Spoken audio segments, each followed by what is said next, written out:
Leave me alone. This episode of Business Blaze is brought to you by Squarespace. From websites and online stores to marketing tools and analytics, Squarespace is the all-in web platform to build a beautiful online presence and run your busyness, also known as business. Check out Squarespace through the link in the description below. More on them in a bit. I guess I'm just seeing what I can get away with. Thank you, Squarespace, for sponsoring you legends. This is a video all about Balloonfest 86 and other publicity stunts that went terribly wrong, because they often do, because I don't know why. I guess people are dumb. For real. What happens here, if you're new, if you haven't clicked off already, and I do not blame you if you have, but you're not here anymore, so I don't know what I'm talking about. Danny has written me a script. I'm going to read it eventually, and Sam is going to sprinkle in some fine vintage memes. Balloonfest 86 is actually, maybe it was a viewer suggestion. Someone write to me about this in the comments. It's like they release all these balloons and goes haywire, or something like this. The pictures are pretty amazing. We'll include them if they're not, massively copyrighted.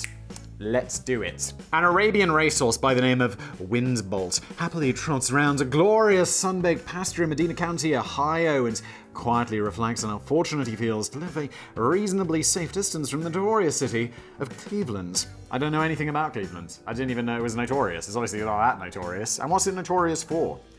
Cleaves! Ah! Dab on them. I don't even know what a cleave is.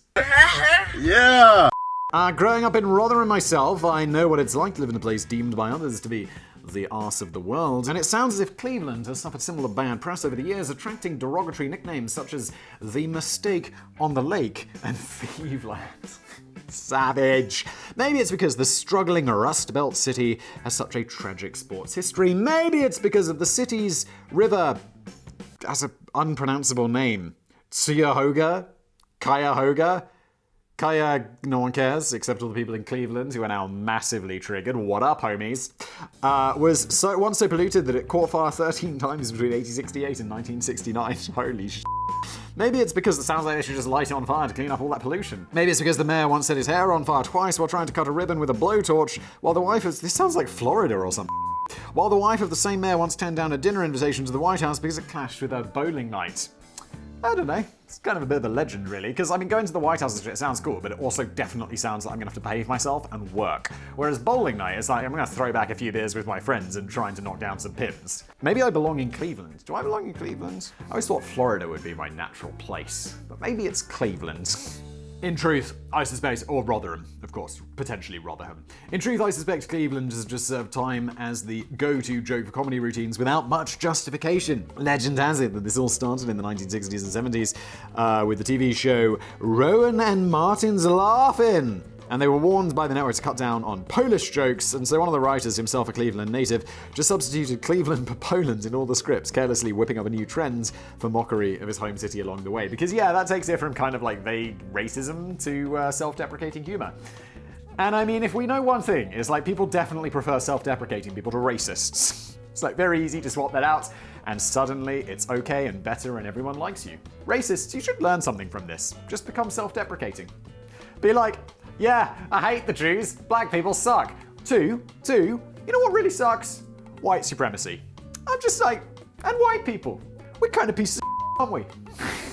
Much better. Wait a minute. I'm white. But Windbolt, the Arabian racehorse, isn't aware of any of this cultural history. He just goes on the rumors and gossip spread by the other Arabian racehorses on the pasture. What is with this story, Danny? I'm wondering where this is leading, what we're talking about.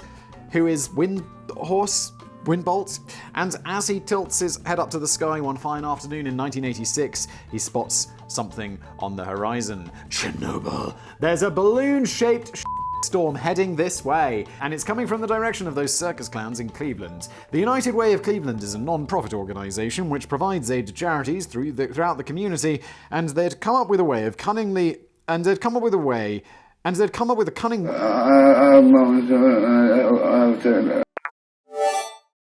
And they'd come up with a cunning, if wildly ambitious and expensive plan to raise awareness and funds for their charity ventures while putting a fresh, positive spin on the city as a whole. The organization announced plans in 1986 to break the Guinness World Record for most simultaneously released balloons, a record which Disney currently held after they released just over 1 million balloons the previous year to celebrate 30th anniversary of Disneyland. Why not just release 30 balloons, Disney? You had to do 1 million, didn't you? I hate the environment, allegedly. The United Way of Cleveland intended to double that figure with the proposed release of 2 million balloons, but it wasn't going to be cheap. It took 6 months of shrewd planning and $500,000 to reach the stage where a giant structure the size of a city block had been erected in Cleveland's public square to house the balloons safely under a mesh net covering. This shit is wild.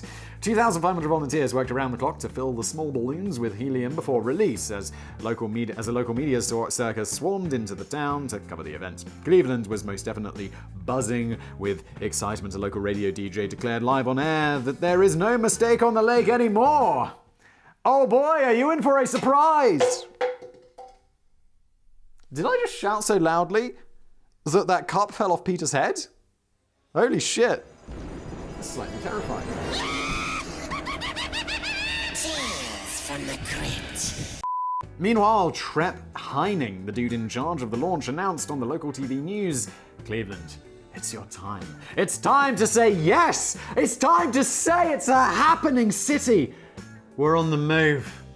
It's no longer the butt of jokes. Oh, I really hope this turns out well for them. It would be awful if the whole thing turned into a massive disaster. Not for this video, would it, Danny? There was a last-minute change of plan when the organizers decided to release the balloons much earlier in the day than originally scheduled due to concerns over the weather. The volunteers had only filled up 1.5 million balloons by this time, but that was still more than enough to steal the world record from Mickey Mouse. So, at exactly 1:50 p.m., the net covering was lifted on the structure, and those 1.5 million balloons began their thrilling ascent into the record books as they engulfed the public square's terminal tower in moving blobs of fizzy color. It may have helped if those 6 months of planning had included a bit more time spent studying the weather forecasts or considering the potential effect of changeable weather on the balloons. Under calmer conditions, you would usually expect small helium balloons to rise high into the air and gradually biodegrade before falling deflated back to Earth. But in this case, dark clouds of doom pressed down heavily on Cleveland's hopes and dreams, pushing all the balloons north of the city, where they immediately began to fall to the ground in a noticeably unpopped state. Uh-oh! Wait, what does Danny mean by, gradually biodegrade? Like the helium balloons, they're made out of plastic or rubber or whatever they're made out of, no one cares. They go up into the air. I don't imagine that it's they biodegrade. No, they pop at some height, don't they? And then they fall back to Earth and you get this little, shriveled balloon. 40 miles north, Windbolt, the Arabian racehorse, was one of the first to panic. Louise Nowakowski was the owner of that pasture, Medina County, which was also the home of several other very expensive Arabian racehorses. She claims that all the horses were so freaked out by the oncoming fury of balloons that they ended up injuring themselves after desperately trying to flee over the fences. It's not funny. It's not funny. Stop laughing. She later sued the United Way of Cleveland for $100,000 and eventually settled for an undisclosed sum. It's probably less, wasn't it? Elsewhere, the balloons were causing chaos on the highways and several serious collisions were reported as drivers swerved to avoid the blizzard of balloons descending from the sky. Burke Lakefront Airport. Temporarily closed, things I look for in an airport. Lakefront views. Temporarily closed down as the balloons were clogging up one of their runways, but the most tragic consequences occurred at Lake Erie. Two fishermen, Raymond Broderick and Bernard Salzer, had embarked on a fishing trip from which they would never return. How? After their boat was reported missing, the Coast Guard were in the midst of a mission to locate the fishermen when Lake Erie got caught in the frenzy of Balloonfest 86. Oh no, so they're not going to be able to rescue them because there's too many balloons? That is intense. The Coast Guard had no option but to suspend the search as they found it impossible to navigate through the asteroid belt of balloons bobbing up and down on the water. As one of the Coast Guards explains, you're looking for a head or an orange life jacket and you have a couple of 100,000 orange balloons. It's like trying to find a needle in a haystack. Sadly, the bodies of the two fishermen washed up on shore a couple of days later. The wife of one of the fishermen sued the United Way of Cleveland for $3.2 million after claiming that their actions hampered the search and eventually settled for an undisclosed sum. It took a while for the 1.5 million biodegradable balloons balloons to disintegrate, and even months later, thousands of them could still be seen every day as far north as Ontario and Canada. I have no idea how far that is from Cleveland, but look, it's in a different country. It's probably not close. Cleveland did at least get in the Guinness Book of World Records for a while, although Disney stole the title back from them in 1994 when they released 1.59 million balloons at Longleat in England to celebrate the arrival of Aladdin on VHS. Stop it, guys! Just stop releasing the balloons! The arrival of Aladdin on VHS, I'm sorry Disney, but it's not that big of a deal. Woof! You don't fucking talk to me like that! You little piece of shit!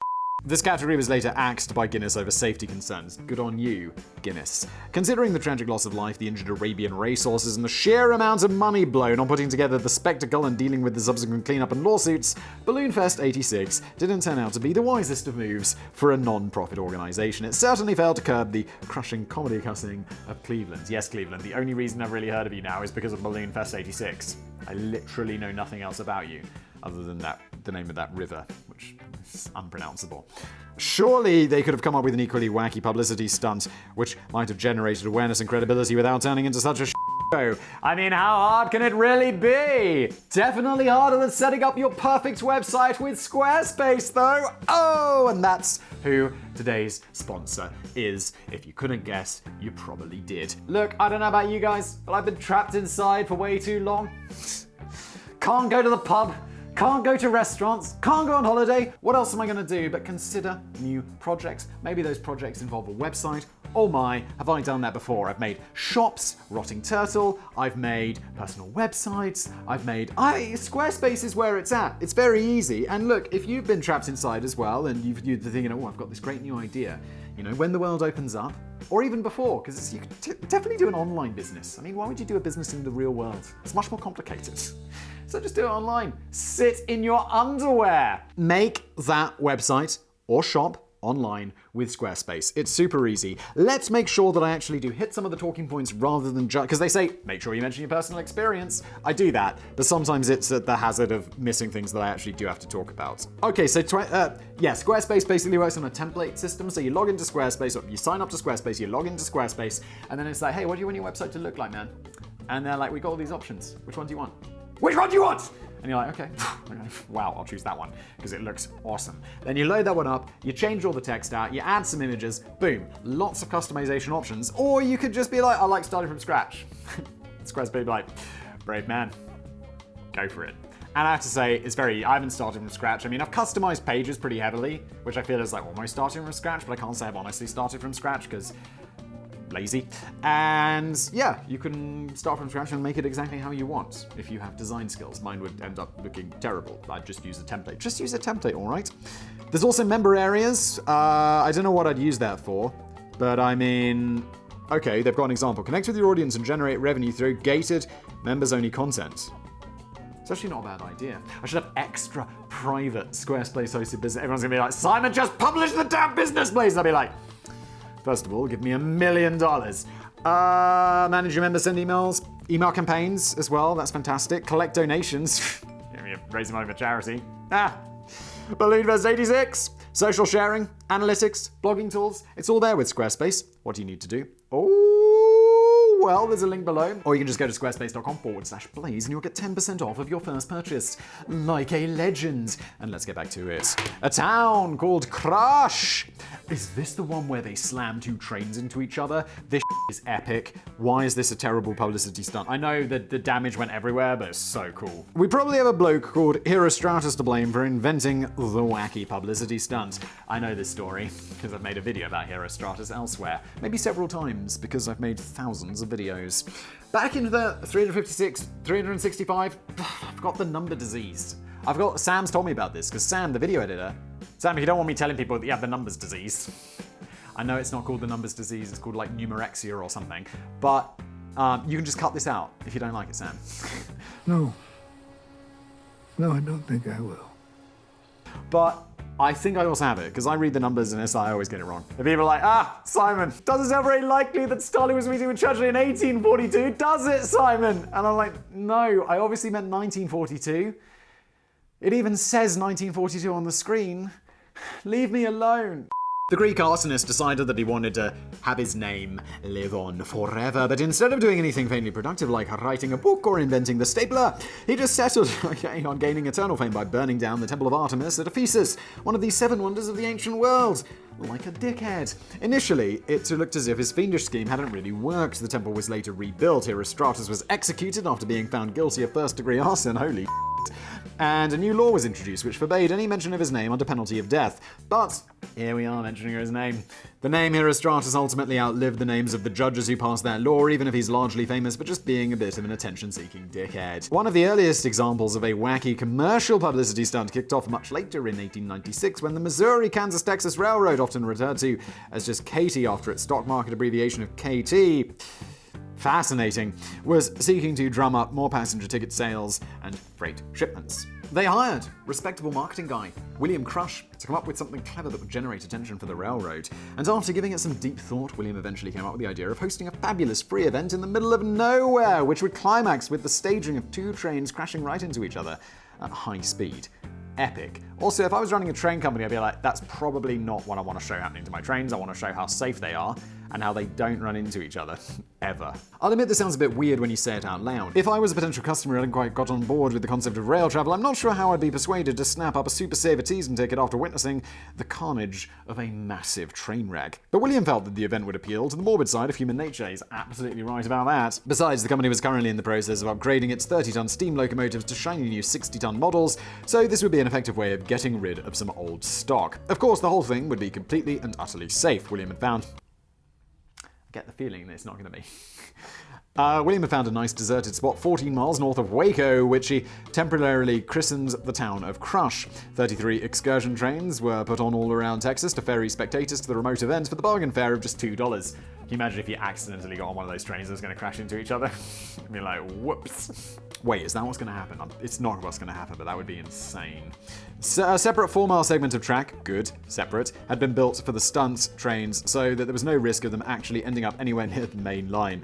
And the idea was that each crew would set their train in motion for the head-on collision before jumping out to join the safety of the crowd, who would be kept at least 200 yards from the impending wreckage. 200 yards doesn't seem that far when 2 30-ton trains are going to crash into each other at high speed. It's believed that between 40,000 and 50,000 thrill-seekers showed up on the day to enjoy the carnival atmosphere of a town called Crush. William had set up lemonade stands, medicine shows, cigar vendors, and game booths to help keep the crowd occupied while preparations were made for the main event. There was a delay of just an hour as there was some difficulty in getting the boisterous crowd to keep their distance, but it's like, dude, I'd have no trouble keeping my distance. And I'd be like, I'm going to find a fat person to stand behind. Fat and short. That way you can look over, but you are protected. Big brain. Big brain. How dare you! But eventually, William approached the scene on horseback and threw his hat into the air to signify the start of the spectacle. The trains were set in motion and the crew jumped safely from the doomed locomotives and the crowd went wild with anticipation. Unfortunately, as the trains smashed violently together, the boilers on each vehicle exploded at exactly the same time, which sent giant flying missiles of iron and steel hurtling into the sky. And what goes up must come back down, right into the faces of the tens of thousands of spectators. And that's where you grab the fat man and be like, whoa, yeah! Don't do that. It's like murder or something. Not advice. Also, I mean, you didn't predict that there were going to be explosions and stuff like that at all? No? Seems quite obvious. The 3 people were killed in the consequent rain of hot metal. I don't know why I'm surprised. Including the teenager Ernst Darnell, who had been happily watching the event while perched on top of a mesquite tree when a massive hook from the end of a wrecking chain smashed into his head and split his skull wide open. Holy shit. Dozens of other people were seriously injured, including Jervis Dean, who had been hired as the official photographer of the event. Jervis lost his right eye. You need that when you're a photographer. When a flying bolt ripped through his socket and lodged in his brain. You also need that for other things. Yay! Katy Railroad were quick to compensate the families of those who had been killed or wounded, including Jervis, who received a settlement of $10,000, or about $310,000 in today's money, along with a lifetime pass for Katy trains. They also fired William Crush on the spot for dreaming up such a ridiculously dangerous and reckless stunt in the first place. I mean, too right, what was he thinking? But wait, no, they rehired him the very next day and gave him a big juicy bonus when they realized that pretty much everyone around the United States was talking about the Katy Railroad, even if it was just in the context of death and destruction and missing eyeballs. Katy seemed quite happy with the publicity. No such thing as bad publicity! which is obviously such a blatant lie. Like, of course there is. There's terrible publicity. Like, no one's like, Union Carbide, Bhopal, great publicity. It's the publicity we need. Like, Shell. Not Shell. Yes, Deepwater Horizon, brilliant publicity for BP. Said no one ever. Everyone's like, BP. These guys allegedly, and their Deepwater Horizon. They kept William under the radar like a guilty secret, and he continued to work for Katie right up until his retirement. And in fact, the 1896 crash at Crush kick-started a whole new craze for crashing trains in the name of entertainment, as over 100 further locomotive crashes were staged over the next 3 decades, although Katie never repeated it themselves. Probably smart. Probably a good move. So whether this really counts as a publicity stunt gone wrong probably boils down to whether or not you were the one getting your eyes gouged out by burning shrapnel on the day.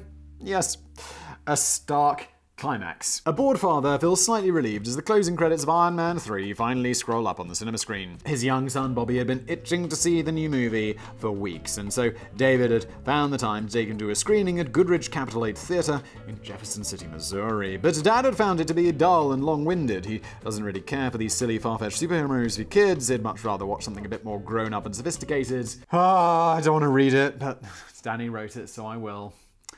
Like Lord of the Rings.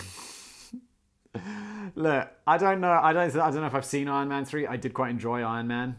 I do quite enjoy the Iron Man character, a bit of a legend.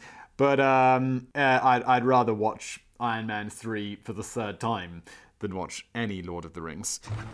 Even young Bobby can't have been that impressed as he sat snoring in his seat, but he's in line for a rude awakening as things are about to get quite lively. Just as the audience is getting ready to leave and make the journey home, a mob of intruders suddenly storm into the theater and take everyone by surprise. They're a pretty noisy and angry bunch dressed in full assault gear. A few of them are shouting at the crowd as they brandish their modified M4 rifles. What is going on? If I'm in that situation, getting real. Like, I mean, not that I could be a hero or anything. I'm not saying like, I'm gonna take out those but it's like, oh my god, this is not gonna end well. This is like Columbine or something. Oh my god. I hope you got your shitting pants on.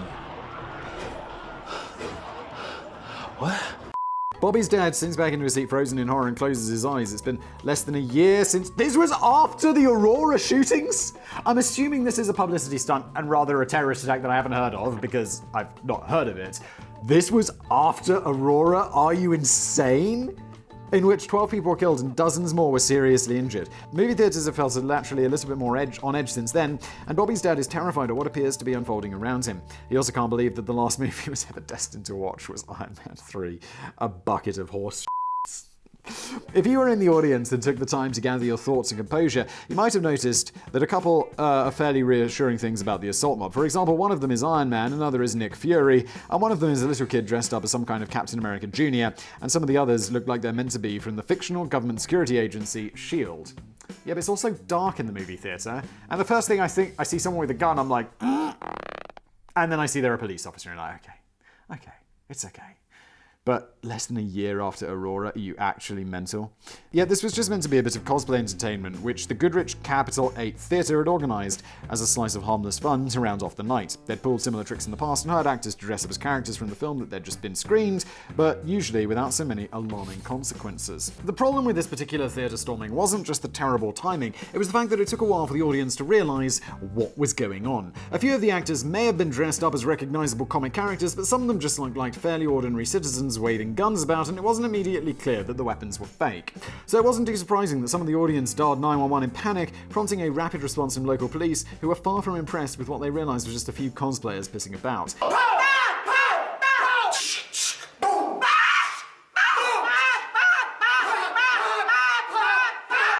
And one audience member was a retired army veteran. Awesome. I was really hoping like some guy is gonna be like, take those taking on like 8 dudes or whatever. It's like Liam Neeson's in the crowd. Gonna get real. One audience member was a retired army veteran who claimed that the whole scene had triggered his post-traumatic stress disorder. I mean, yes, okay, sorry that you had to have your PTSD triggered, but I was really hoping you just like Rambo'd that shit. The cinema delivered a half-hearted apology on the company's Facebook page, in which it insisted that the incident was never meant to be a publicity stunt, and pointed out that the idea of hiring people to storm the cinema with fake guns was just meant to be a bit of entertainment. But they promised the police that it wouldn't happen again. And the good news for Bobby and his dad is that they survived to watch the next 16 180-minute Marvel movies in the Marvel Cinematic Universe. Is there really 16 of those? And speaking of the next century, stick. When Snapple decided to generate publicity for their new kiwi and strawberry juice drink in 2005, they appeared to take a leaf out of the Cleveland Book of Marketing. Uh-oh. That's a book of marketing you don't want to be reading. They hit upon the idea of breaking the official record for the world's largest popsicle, which would be proudly erected in Union Square in downtown Manhattan. Oh, I've heard of this. Didn't it take ages to melt, or it melted and there was some problem? This was a record currently held by the Dutch for a 21-foot ice pop constructed in 1997 in the village of, good lord, somewhere in South Holland. A couple of points spring to mind right away here. Firstly, what has a giant popsicle got to do with Snapple juice drinks? Excellent question. Absolutely nothing. Snapple has never even sold popsicles. Well done, Snapple. Secondly, can anyone else spot the potential problem in shoving a giant frozen lolly on display in a crowded square in Manhattan during a hot summer's day? Yes, melting. Big brain. Let's see if we can use our combined brain power to figure out what happened next. The giant kiwi and strawberry popsicle was actually made in Edison, New Jersey, before making the 30-mile journey to Union Square in Manhattan via a freezer truck, weighing in at 17.5 tons. It must have taken ages to freeze. The popsicle would stand at 25 feet tall when lifted out of the truck by crane and pushed into an upright position. But sadly, we never got that far. Snapple believed that the popsicle would be able to withstand heat for quite some time, and they couldn't quite figure out why it didn't. As the crowds flocked to see the setting of a new record, the excitement and the temperature were rising high. In the latter case, to well over 80 degrees. I don't know what that is in Celsius, but I know it's warm. As the crane tried to lift the gargantuan ice monster from the truck, a load of pink sticky liquid immediately began to violently shoot out from the popsicle and engulf 17th Street in a tidal wave of kiwi and strawberry horror. Excellent. The crowds were probably a little disappointed as the stunt was swiftly cancelled before the popsicle had even reported it reached a 25-degree angle, resulting in a failure to break the record. But they had more important things to worry about as they now tried to escape the terror of the oncoming goo. I'm not sure if the New York Post were exaggerating when they reported that cyclists were getting catapulted from their bikes. Surely they must be. And people were getting rushed to hospital after slipping and falling into the hazardous slime. I can believe that. But yeah, I can believe that second one. It's much less extreme than like riding a bike and being like, it's like no. Maybe you slipped off your bike. One TV report showed a less extreme overview of the unfolding chaos as they interviewed Ken Giddon, the owner of a local clothing store. He said, "It wasn't a bad smell, but the people stepping in it were not pleased. People were pretty bummed out with what was going on with their shoes. Quite brilliantly, one of the other shops decided to blast out the classic Bananarama and Cruel Summer on their sound system as panic ensued." Mwah! As the sea of slush flowed through the square, the police and fire departments closed down surrounding streets and attempted to hose down the gushing fruit nightmare, leading to one of the oddest public alerts ever issued by the police. A giant popsicle being displayed by Snapple has melted in the heat and spilled all over 17th Street. Sticky goo all over the area. Snapper. Hashtag Snapple. I made that last bit up. Allegedly. I mean, I made it up and then allegedly Snapple. Allegedly. A firefighter quipped on screen that as yet he'd seen no evidence of anyone trying to lick it up from the pavement. Snapple agreed to pay for the cleanup costs, while the company's representative Lauren Radcliffe gave her technical take on the reason for the massive marketing meltdown. It got mushy on the trip from Edison, she revealed. What a shocking revelation. Lauren also confirmed that Snapple were unlikely to make a second attempt at breaking the official record for world's largest popsicle in the near future. Well, at least that's something sensible to celebrate right there. Maybe somebody should get out the party balloons. About 1.5 million of them should do the trick nicely. Yes! This has been an episode of Business Place. I have been Simon. Danny wrote this, I added to it, Sam put in those fine memes. And it was brought to you by Squarespace. There's a link below. Thank you for watching.